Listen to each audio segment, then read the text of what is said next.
Vai, lê aí a conclusão. Vamos estudar, gente. Vamos ler a conclusão, vamos. A escola é um espaço... pode ler, Maria. Não vai daí. Não, prefiro que você leia. A escola é um espaço de inúmeras diferenças. A inserção em campo foi fundamental para que importantes fatores fossem observados, tendo em vista o contexto de diversidades que o ambiente escolar apresenta. Ok, até aí, gente? Tudo bem, tem muitas diferenças, além dos surdos e não surdos, né? Tem outras diferenças, é um ambiente super cheio de diversidade, ok. No caso dos surdos, viver em um mundo oralizado, em que sua cultura é vivenciada apenas pelos próprios surdos, é algo inquietante. Ok, gente? Deve ser inquietante pra cacete, né? É que foi que a gente... O contato direto e intenso em campo nos fez perceber inúmeras relações que acabam passando despercebidas no cotidiano escolar, entre elas a invisibilidade do aluno surdo e do intérprete.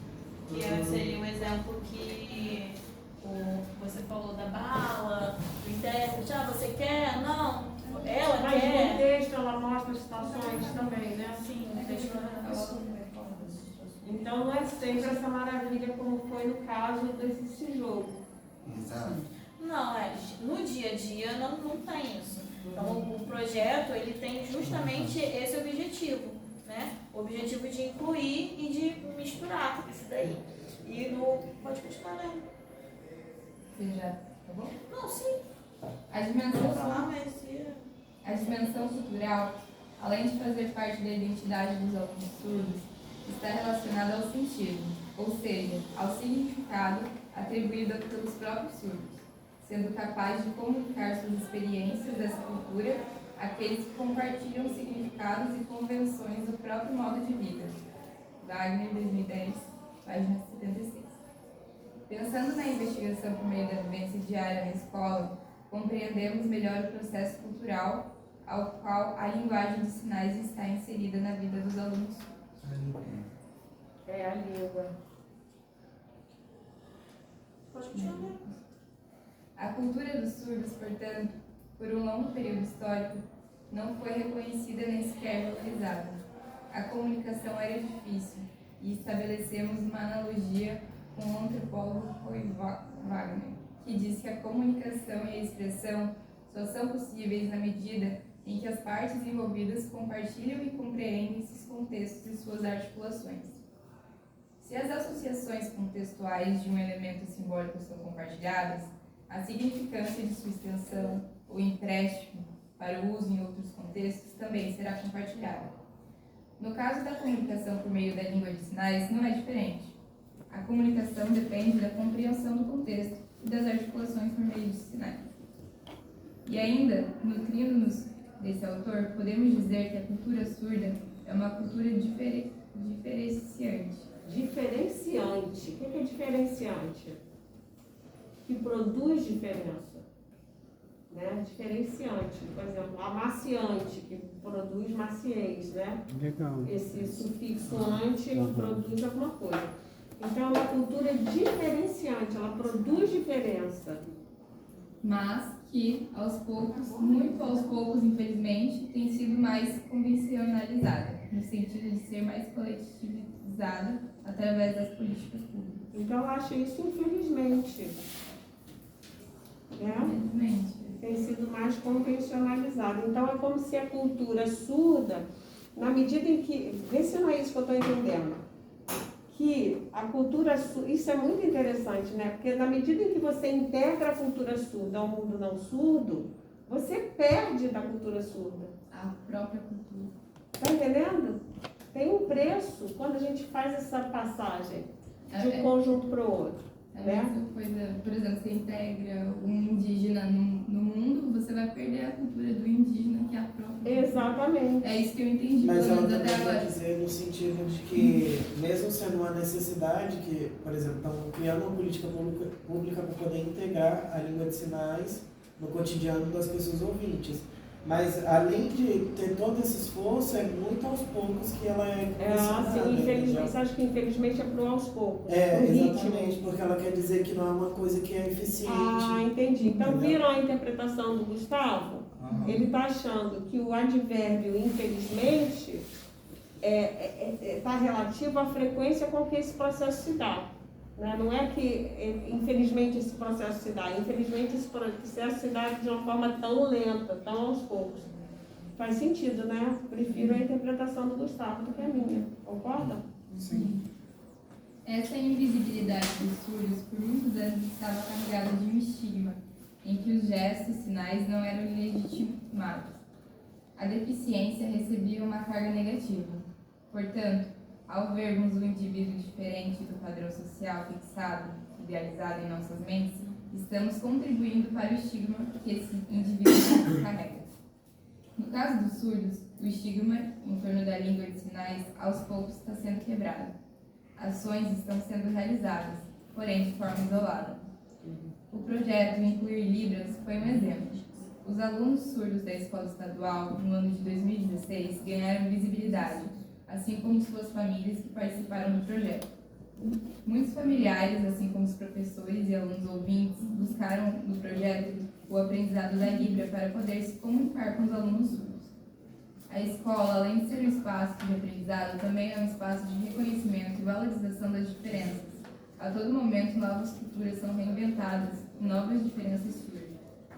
Reconhecê-las é fundamental para a valorização do ser humano. Acreditamos que a comunicação por meio de Libras dá sentido a uma cultura que pertence a um grupo que quer e luta por legitimação e direito de ter voz, por meio de sinais de todas as suas formas de expressão. Então, eu acho que é isso, né? Ela fala aí que a cultura surda, ao mesmo tempo, eu acho que é para falar na questão sobre isso, ao mesmo tempo cria identidade, né? Mas ao mesmo tempo também cria separação, porque de fato... Esse caso do estigma, que eu me deu uma percepção assim, que ela falou que a gente cria já na nossa mente, quando a gente vê uma pessoa surda, né, a gente já associa que é uma pessoa diferente. Não, e o Goffman, nesse livro Estigma, ele fala um negócio muito interessante. Ele diz uma coisa que a gente faz mesmo. A gente tende a botar no pacote surdo, mudo e burro. A gente tende a fazer isso, não é? Os cegos também. Eu tenho uma amiga cega que ela fala assim, caceta, que saco. E ela é super inteligente, sabe? De falar mais pausadamente. De falar como se estivesse falando de uma criança, entendeu? E achar que a pessoa é intelectualmente inferior também. Ou incapaz. Ou incapaz. Então o estigma ele tem essa capacidade de englobar outras coisas, entendeu? Então você acha que você vai acrescentando. Eu tenho uma amiga que ela é militante do movimento contra a gordofobia, né? Daí ela fala justamente... Gordofobia? Daí ela fala justamente disso, que às vezes as pessoas passam na rua, assim, por exemplo, vê uma pessoa gorda, bem gorda assim, e ela fala justamente desse termo também, de gorda ser associado a uma coisa ruim, sendo que eles lutam para que não seja. E aí já acham que a pessoa come mal, não pratica exercício, é uma pessoa preguiçosa, é uma pessoa que tem uma qualidade de vida ruim. Isso é um estigma. É tipo, você vê algo na sua cabeça, foge do padrão. Não, olha só, estigma é isso no senso comum. Para o Goffman dois pontos. Atributo diferencial negativo, pejorativo. É isso que é para o Goffman. Eu tenho uma pergunta também. Que é próximo disso, tá, Maria? Não é totalmente diferente disso, não, mas tem uma sutileza. Então, quando a gente está estudando, a gente tem que se deixar alterar pelos teóricos que a gente está estudando, né? A gente tem que fazer também, trazer pra gente, abrir mão um pouquinho do senso comum, das coisas que a gente já sabe. O estigma pode ser uma outra coisa, um pouco mais complexa, né? Fala, Hanna. Todo estigma, ele é generalizado, a generalização vira um estigma. Será que tem uma diferença entre o estigma e generalização? Porque, tipo assim, no meu texto ele fala de generalização, que é uma coisa ruim, entendeu? Por exemplo, os índios, a gente já tem uma ideia formada de índio, né? Então isso já vira um estigma, não é uma coisa totalmente diferente. assim, para o Goffman, estigma é um atributo diferencial. Então, significa o quê? Por exemplo, ele é sempre relacional, o estigma é sempre relacional. Para o Goffman, o estigma é sempre relacional. Mas é um marcador cultural ou não? É um marcador É cultural. sempre negativo? Não. Não, né? Mas, por negativo. exemplo, não, pode não ser. Mas então, por exemplo, o estigma, eu me lembro desse livro, chama Estigma, né? Esse livro do Goffman. Ele vai contar, por exemplo, das crianças que nascem com marcas de nascença. Estigma, etimologicamente, significa uma marca diferencial, que às vezes era até tido como, por exemplo, uma criança que nasce com uma marca, sei lá o quê, vai ser uma pessoa especial, qualquer coisa assim, sabe? É um sinal que diferencia aquela pessoa do que é esperável, tá? Então, por exemplo, se você mora no Brasil e a maior parte das mulheres tem bunda, que é o que acontece aqui, né? Uma mulher no Brasil que não tem bunda é um estigma. Meu Deus, já processou. Somos É um problema, não é? Agora, se você mora num lugar onde ninguém tem bunda, nos Estados Unidos, por exemplo, e você tem uma bunda, isso passa a ser um estigma. Tá entendendo? Então o estigma é um marcador de uma diferença em relação a uma coisa de normal. Então, É o que é diferente pra mim, no caso. o que é Independente se é diferente. negativo ou não. O que é diferente para um determinado grupo. Então, por exemplo, um ouvinte pode ser estigmatizado num grupo de surdos, porque aquilo é uma coisa estranha. Esse filme, A Família Bélier, eu acho, né? Você não viu, não, Gustavo? É um filme super legal, porque você vai Francês, né, professora? Oi? É um filme francês. Acho que é um filme francês. É uma família que são todos surdos e tem uma menina, uma filha que não é surda. E ela vive na cultura surda e ela se faz de intérprete para a família. Só que tem uma hora que ela se apaixona por um cara que é não surdo também, ouvinte. E ela resolve casar com ele e a família fica assim, caraca, ela vai embora, sabe assim, a gente precisava dela, né? E aí tem esse conflito dela sair, mas a família tem toda uma coisa comum, uma prática, uma cultura, são práticas que são partilhadas naquele grupo. Então a cultura, ao mesmo tempo que ela dá esse sentimento de pertencimento pra gente, ao mesmo tempo ela exclui tudo aquilo que não é aquilo, entendeu? Por exemplo, a gente gosta de estudar, tá na universidade, né? Mas vocês, por exemplo, na família de vocês, não sei se vocês são eu fui a primeira a entrar na universidade na minha família. Então isso era um estigma, era uma coisa assim, positivo / negativo, sabe? Era um negócio meio, sabe? Tinha Será que é pra frente? sabe, um negócio assim, um pouquinho de metida, né? Já tá na universidade, tem um negócio, não é tão fácil, né? Por quê? Porque não era esperável, porque não era o habitual, tá certo? Então o estigma tem a ver com isso, é um atributo diferencial, um atributo que faz uma diferença. Eu tenho, para poder ajudar, até ajudando um tema, porque eu estava trabalhando no Instituto Gourmet, que é onde dá curso de culinária, né? E aí eu era recepcionista lá, auxiliar e tal. Aí chegou um rapaz surdo, e aí ele não fez o curso, ele estava super interessado porque não ia ter ninguém para poder ajudar ele. É o que reforça o estigma dele, né? Uhum. No tanto que na hora de atender as promotoras, como é que chama? Promoters. Não, outro nome, quando as atendentes que iam vender o curso, ela falando assim, o curso... Aí eu, não, Elisângela, calma. Eu vou Não ajudar é você. retardada. Ela falando tipo, assim, o curso começa em outubro. Eu, calma, ele não vai entender assim. Aí eu fui traduzindo o que ela estava falando, a mãe dele também falava, assim, poucos sinais. E aí eu conversando com ele falou que conhecia meu marido, que ele tinha dado aula para ele. E aí eu mostrei, né, os lugares, mostrei como é que era o curso, mas aí terminou que ele não ia poder fazer o curso porque não ia ter alguém que pudesse traduzir para ele ali na hora da aula. Ele não ia Um conseguir apoio de aprender. inclusão, né? Porque os professores não iam saber, os alunos não iam saber. Eu tive o prazer de praticar numa imersão que eu fiz de yoga, de conhecer essa mulher, que é a Natasha, e ela é uma yogi e ela é surda.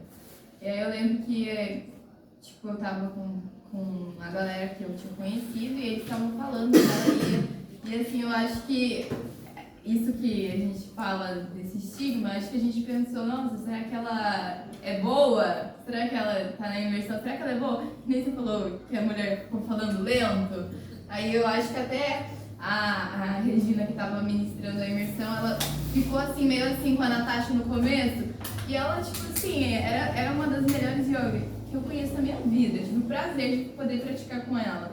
E, tipo assim, teve esse estigma de, tipo assim, por ela ser surda, as pessoas acharem que ela não ia ser boa no yoga. E nesse livro tem umas coisas muito interessantes também. Tem uma coisa que eu acho interessantíssima, que é, por exemplo, você viver num ambiente, você nascer num ambiente onde todo mundo é daquele jeito. E aí você só vai descobrir que você tem um diferencial quando você sai da sua bolha. Então tem criança, por exemplo, que é surda, acho surda é difícil, né? Mas só vai descobrir que é surdo depois, entendeu? Os exemplos que ele dá, já faz muito tempo que eu li esse livro. Eu posso dar um exemplo. Fala. O TDAH. TDAH, ninguém vai achar ninguém, desculpa. O TDAH, tem muita gente que não sabe que tem TDAH. Cresce achando que é preguiçoso. Cresce a mãe achando que é preguiçoso, se for um menino, porque geralmente meninos que possuem TDAH, eles são mais agitados. Não, geralmente, não é é o seguinte, mas a gente tem que tomar tanto cuidado Eu ia com isso. falar sobre isso também, sobre Não tomar é- cuidado, porque acho que a gente tá numa área de tanta informação que Sim. daí qualquer coisa as pessoas elas falam, é TDAH, é isso, é aquilo. Só que, Mas cara, aí a questão do, por exemplo, o diagnóstico demora anos de psiquiatra, assim. demora anos. Mas o pedagogo, ele tem conhecimento disso, sabe? Ele consegue identificar. Eu tenho medo de... Consegue.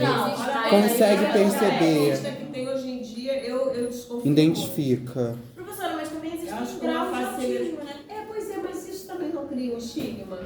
Como assim? Quando você diz que a pessoa é tal coisa? Depende. Mas o pedagogo ele vai dar Não vai diagnosticar. Ele não vai Ele vai- vai direcionar mais que os pais. É os pais que acredito. vão. Mas O papel do tem que tomar pedagogo- cuidado com isso, gente, porque é um O papel do diagnóstico. pedagogo não é diagnosticar, é observar aquela questão e levar para uma sentença. Ou seja, leve a um especialista, busque ajuda, porque seu filho não é um preguiçoso, ele não é um desleixado. Ou se for mesmo, pode investigar se ele realmente é um preguiçoso. Sim, mas o Olha, especialista. tem uma amiga que é professora de inglês. Ela dá aula para criança. E aí ela tem um aluno que não faz nada, que fica assim, tem atitudes completamente bizarras na sala de aula e ela tem que ficar sempre brigando com ele, porque ele se comporta muito mal. Aí outro dia ele falou pra ela assim, eu não gosto de você. Aí ela falou, por que você não gosta de mim? Porque você sempre briga comigo. Aí ela falou, olha, eu brigo muito com você, te chamo muita atenção, porque você tá sempre fazendo coisas erradas, né? Você se comporta mal.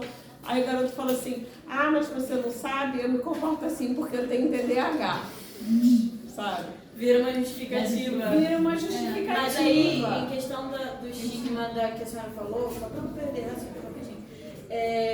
Depende, na minha visão, né? Posso estar errado. Sim, a gente está conversando. Porque em alguns momentos eu acho que atrapalha o desenvolvimento do aluno. Não O saber, aluno, Sim, não saber, ou então não ter um diagnóstico, ou então ter um diagnóstico e não fazer o tratamento. Por exemplo, no caso do Mas tem TDAH. tratamento. O TDAH? Tem com Porque o TDAH remédio, tem Ritalina. o excesso Ai, do funcionamento. gente, eu tenho horror de vitamina. Mas, professor, é um remédio que ajuda para concentração. Deixa a pessoa mais. Para normatizar. Aí fica, olha, eu já tive aluno, quando eu dei aula para os meus pais, que era um curso completamente pirado, assim, tinha menino que não sentava na cadeira. E sabe o que a gente fazia? Deixava ele não sentar na cadeira. E o garoto era super inteligente, não sentava na cadeira. Quer ficar em pé? Fica em pé. Era o jeito dele, a gente deixava ele ficar em pé. E o garoto ficava pulando. De vez em quando a gente dava um esporro nele. Agora para. Entendeu? E funcionava, era uma loucura total. Agora, meu pai tinha um aluno que depois ele se tornou tatuador. Era engraçadíssimo. Ele tinha 9 anos, aí ele dava a prova, ele adorava desenhar. E aí ele que fez essa minha tatuagem aqui, o Marcos Davis. Aí ele dava a prova de matemática, aí, por exemplo, o resultado era 92, ele transformava 92 num desenho. E escondia o 92 nesse desenho, entendeu? E era uma brincadeira que ele tinha com o meu pai, que era o professor dele. Aí o papai, ele era ótimo em matemática, ele era tão bom que ele acabava rápido, depois ficava brincando com os números de desenhar, que era um negócio que ele gostava. E o meu pai aceitava e dava a nota para ele do mesmo jeito, entendeu? Aí normalmente ele tirava 100, aí dava 100, mas ele fazia um monte de desenho e tal, né? Eles tinham essa brincadeira. E aí chegou um momento até que ele falou assim, Marcos, olha, na hora de você fazer o concurso, né, para aplicação para de segundo, você tem que tomar cuidado, que isso aí a gente brinca aqui, mas na hora você tem que se comportar como um garoto normal, né? Então aquilo era aceito também. Então eu acho que a escola também, não sei, eu acho que a gente hoje em dia tem ao contrário, do que é normatizar muito, entendeu? Aí a pessoa sai um pouquinho por exemplo, não sei. Não tem diagnóstico, não tem tratamento. Tem outra idade de vocês, né? Então, antigamente a gente sofria, né? Dor de cotovelo, por exemplo. Outro dia eu estava comentando isso com umas amigas, né, da minha geração. Eu tenho 58. E elas estavam comentando a quantidade de adolescentes, de jovens que tomam remédios, né? Tomam remédios porque tem desilusões amorosas, por exemplo, né? E a gente fala assim, caraca, o que a gente fazia? Ficava sofrendo, sei lá, uma semana em casa Escutando sofrendo, música. Comi um pote de sorvete. esperneando e passava e tal. Agora, hoje em dia, tem um negócio que todo mundo tem que estar bem, todo mundo tem que estar igual, todo mundo tem que estar no Instagram, no Facebook. É uma parada com a felicidade, né? Todo mundo tem que estar E feliz. você repara que a gente impõe... Se você não tá feliz, fique. Acaba criando uma dupla A personalidade. normatividade, né? Nossa senhora, a senhora tirou isso do... Não tem agora, não tem Muito normatividade, alegro normatividade. A gente depois tem que buscar no latim para ficar mais chique, né? A gente tira o alegre, bota no latim, aí já fica chiquérrimo. Depois a gente pode fazer isso. Então todo mundo tem que estar alegre, todo mundo tem que ter o mesmo grau de concentração de que todo mundo, entendeu? Caramba, as pessoas são diferentes. Pois é, compra uma pílula, como fica Por alegre? favor, alguém me dá dinheiro que eu quero comprar. Não, assim, eu acho, olhando o que a senhora falou, antropologicamente, para esse caso, tem essa questão de normativizar tudo tem que ter um ideal. Mas no caso de uma professora que está com uma sala com 35 crianças, aí as crianças, assim, tem aqueles grupinhos, porque eu tenho contato com a professora e ela passa muito perrengue por causa disso, a Daisy. E ela me fala, às vezes tem um aluno que ela claramente vê, assim, tem alguma questão psicológica, tem algum, por exemplo, TDAH, um TOD, e elas, pela vivência que elas têm, elas sabem daquilo, só que aquele aluno não tem acompanhamento da família, elas não têm amparo da diretoria ou da instituição, e aí o aluno não tem laudo, aí elas têm que ficar com aquele aluno, não pode fazer uma intervenção. Uma manobra, uma intervenção, porque ele não tem laudo e elas ficam tendo que lidar com toda aquela Empurrando situação. com a barriga. Exatamente. Mas Aí acho que também nesses tem um casos. exagero dos laudos. Acho Então, que mas pode eu ter as quis duas, tem dizer um meio que- termo, talvez. Acho que tem muito exagero de laudos, gente. Quantidade de autista que tem no mundo, de TDAH que tem no mundo, antigamente a gente era levado. Tinha gente levada. Mas Talvez aí, ele breca, não- não era? acho que é tinha acesso ao diferente, conhecimento da né? Isso professora. Com o avanço da tecnologia, São coisas professora. diferentes. O avanço dos Você estudos, vê sabe? muitos gênios do passado que a gente analisa assim, a vida dele e você fala, pô, essa pessoa claramente deveria ter um autismo, TDAH, porque Ainda era bem, o tratado Salvador como... Dali não tomou Ritalina. Não, professora, Ainda mas bem. presta atenção, na idade média, a professora na aula passada estava. Na aula passada não. Não Em sacanagem, história. o senhor tá um velho assim, né? Não, professora, é um exemplo. Na idade média, a mulher ficar irritada tirava sangue da pessoa porque ela ficava vermelha. Então, assim, são coisas diferentes. Mas tem outro papo também, que remédio é droga, né? É. A gente não pode esquecer isso, remédio vicia. Vende na drogaria. E remédio vem de remediar, que é deixar pra depois. coisa. E quando você começa a tomar remédio, você não consegue parar. Eu Droga. acho complicado. A gente tá numa sociedade Enfim, nem capitalista. tanto, nem tão pouco, né? Nem tanto, nem tão pouco, não Aí é? depende, né? Cada um faz o que quiser da vida. Por exemplo, Daquela não tem filosofia, mais faça o que autistas quiser. no mundo porque tem família que não tem condições de levar a criança no especialista. Não, mas tem muita Aqui, gente por que não exemplo, autista coisa nenhuma. aqui na escola onde eu trabalho, eu vou te falar, tem professora que corta um dobrado. Corta um dobrado. É de sair maluca da escola. Eu vejo, Lucas, eu tô falando Mas isso é isso com que acontece propriedade. nas instituições totais que o Foucault disse. Lembra aquilo que a gente falou das instituições Uhum. totais? O que uma instituição total faz? Quais são os exemplos de instituição total? Manicômio, presídio, escola. Manicômio, presídio, escola. Instituições totais. Qual é a tendência? Como é que se institui uma instituição total? A pessoa perde a individualidade, a pessoa passa a ser um número, passa a ser uma massa, entendeu?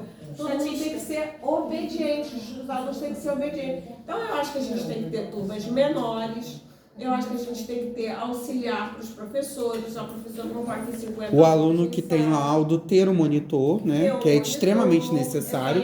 Porque se tem um monitor para mediar, o professor ele se preocupa com outras questões. Não com o aluno que tem laudo. Precisa, o professor tem que dar conta de um aluno com um aluno atípico e 33 alunos, sabe? Fica a Isso divergência. quando tem um aluno atípico, porque eu fiz estágio na época do normal. Não, e tem era turma uma com de mais. pré com 3. Aham. Gente, Aluno com de TDAH, Pra com você TOD, ter com história, eu dei TEA. aula na UERJ, eu dava um curso que era, logo quando saiu a LDB, assim, ó. tinha umas turmas especiais da UERJ que eram para professores que tinham que fazer o curso superior para se adequar à lei. E aí tinha não foi nessa não, foi numa turma normal, uma menina que já estava estagiando, tinha feito normal. Aí um dia ela chegou na sala de aula super nervosa, chorando. Eu falei, o que houve? Ai, eu não aguento mais, eu acho que eu vou desistir de ser professora. O que foi? O que aconteceu? Aí na turma dela tinham justamente 3 atípicos. Uma era um surdo, uma cega e... Não, acho que era um autista, uma cega e um Down. Aí ela falou que aconteceu a seguinte situação. Ela dando aula com 50 alunos e um cego, um autista e um Down. Aí, de repente, o autista lá, com aquele jeitão dele, né? E o Down tirou o pau pra fora e começou a tocar uma punheta no meio da sala de aula. Acontece. Já jogaram um bolo Aí eu na minha falei, cara. E aí, o que você foi? Eu fiquei Um bolo desesperada. na festa que teve na Pestalozzi. Aí olha só, aí ela falou assim, eu fiquei desesperada, saí de sala de aula, ela não sabia o que fazer, saiu de sala de aula e foi chamar a coordenadora. A coordenadora, por sua vez, deu uma bronca nela porque ela deixou a sala de aula. Realmente também, né? Mas ela falou, eu não sabia o que fazer, eu levei uma bronca terrível da minha coordenadora, não sei o quê. E ela chorava. Aí eu, pra aliviar ela, eu falei assim, bom, tem um lado positivo. Ela falou assim, não tem lado positivo, foi tudo errado, hoje foi horrível. Eu falei, tem um lado positivo. Qual foi? A cega não viu nada. A cega não viu nada. É bravo, né? É rir pra não chorar, né, gente? É rir pra não chorar, mas é verdade que tem essas situações. Então, assim, é difícil. Agora, por exemplo, esse negócio de normatizar, você sabe que nos quartéis se coloca brometo, sei lá, um negócio assim que bota na comida, pra dar uma brochada na libido dos rapazes. Você sabe disso? Aqui no Colégio Naval eles usam isso? Deve ser. Aí dá aquela... Por quê? Foi específico, hein? Dá uma Nossa, eu não achei. Então a gente tem que tomar atenção. É um fogo. Olha só, eu só estou chamando a atenção de como que a medicamentalização pode ser utilizada como uma forma de normatizar e de controlar os corpos, entendeu? E fazer com que todos fiquem obedientes. A gente não quer uma sociedade de pessoas mal educadas, né? Mas eu pelo menos não quero, né? Todo mundo meio bovinamente, vamos. Eu tive um aluno que tomava remédio, começou a tomar, ele era infernal realmente, fazia muita bagunça, Mas aí, de repente, ele começou a dormir, ele ficava na sala de aula, entendeu? Aí eu fui falar com a mãe e falei, o que está acontecendo com esse garotão? Eu tô dando um remedinho para ele, aí eu dou um remedinho antes dele vir para aula. Eu falei, bom, mas não tá bom Ai, agora, meu ele não Deus. tá bonzinho? Eu falei, tá bonzinho, só que ele virou uma samambaia, entendeu? O garoto não tinha a menor capacidade de raciocinar, de pensar, de nada. Então, Isso que é o mais triste. é ruim, né? Então, eu já tive muitos alunos agitados, que na época a gente não fazia esse diagnóstico, realmente poderiam ser, né? Eu era um aluno agitado, tacava o zaralho. Agora Essa também, lâmpada aí, eu assim, joguei uma borracha, quebrou em cima da professora. Você tem que, Ah, que assim, se você não tem uma turma gigante, né? Você pode ter um manejo, respeitar essas diferenças, porque em geral os mais agitados são mais inteligentes. Não é sempre assim não, porque tem os calminhos inteligentes também. Eu tô aqui do lado de 2, 3, ó. Calminhas inteligentes. Mas são inteligentes. A cara da Grace. É.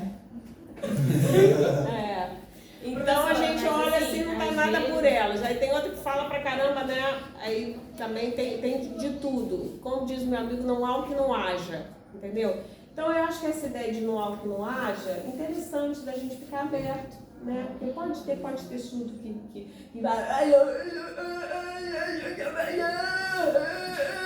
Isso é a tentativa dele? De falar. Ah, Surdo falando que quer Professora, oralizar é mas assim. quando eu era... eu tenho um vídeo. Professora, Eu tenho um vídeo, se quiser eu faço.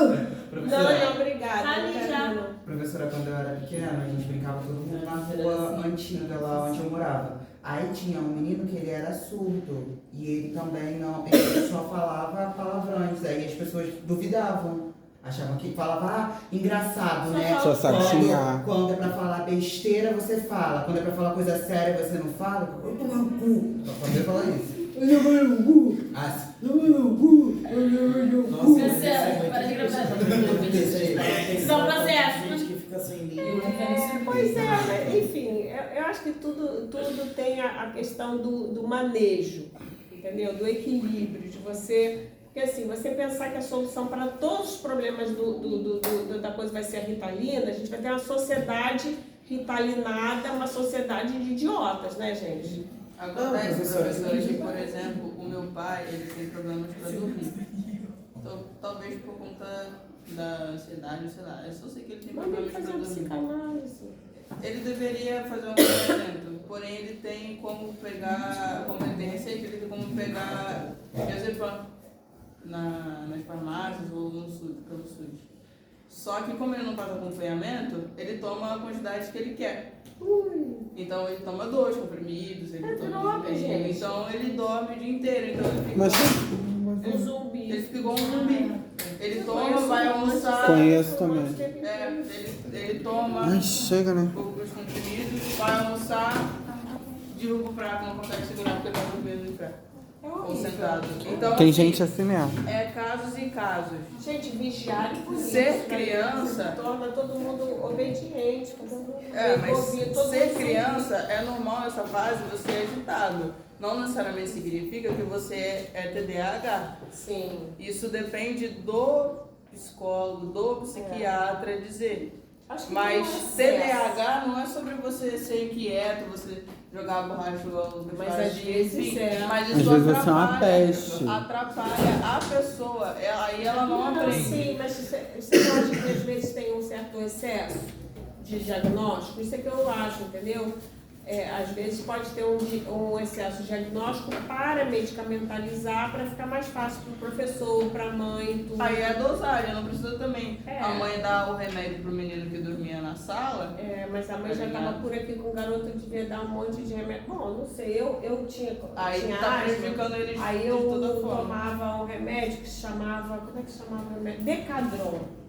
Decadron. Era um remédio com corticoide, que me deixava completamente assim, entendeu? E eu tossia a noite inteira, essa noite eu tossia a noite inteira e ficava pensando, gente, realmente devia ser um saco ter uma criança que tosse a noite inteira, né? E aí, os meus pais me davam assim, a colheradas o Decadron, entendeu? E eu, né, sempre foi assim meio. Eu falava assim, pai, não era bom ler a bula, assim, assim, por acaso, né? Assim, Mete não, remédio. acho que vamos dar mais uma colherada. Enfiava mais uma colherada pra mim. No final ela ficava assim, doidona, entendeu? Eles precisavam dormir também, né?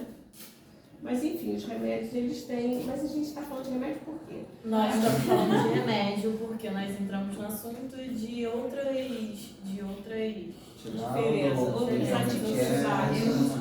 Eu, como pessoa, assim, eu acho que se eu tiver um filho, não sei se vou ter, mas quando eu tiver, eu, independente do transtorno, eu vou tentar, por ser uma pessoa que toma remédio desde os 11 anos e, tipo, sente no corpo o que é o remédio, que é uma droga, eu vou tentar todo tipo de terapia alternativa.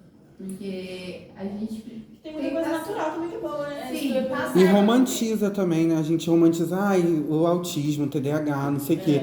Às vezes a criança só é um capetinha e tá tudo bem. Eu vejo pelo meu sobrinho. Meu sobrinho entra no carro, meu filho, ele arranca a marcha, tira tudo, tira aquele negócio do carro. Aí meu irmão fala, não, vou levar no hospital. Eu falei, você não vai botar o garoto dentro da UPA. O garoto vai ficar maluco.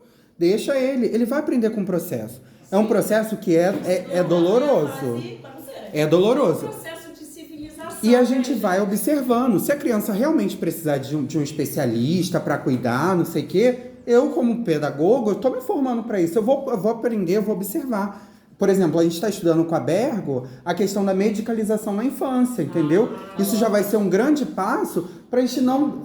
o David é uma criança agitada. Ele não é autista. Ele não é TDAH. Ele pode ter um pouco de imperatividade. Entendeu? Tem muitas formas de controlar, sabe? Só que quando você começa a tomar um remédio, ele transforma todo o seu corpo. Eu não sei quem toma remédio, se alguém toma remédio controlado aqui, mas pega a bula pra você ver. A Você bula nem desse sempre tamanho. controlado. Pode ser outro remédio, sei lá, um anticoncepcional, um antiviral, alguma coisa assim. Todo Remédio mundo toma remédio. eu tomo várias drogas, tomo remédio para colesterol, para pressão alta. E até os analgésicos são uma vez animativo. Gente, a melhor coisa que tem é os matos da avó. Faz um xarope, melhora tudo. Você vê, tipo, o risco de tomar um remédio pra ansiedade, por exemplo. Tá bom. Alucinação. Ou seja,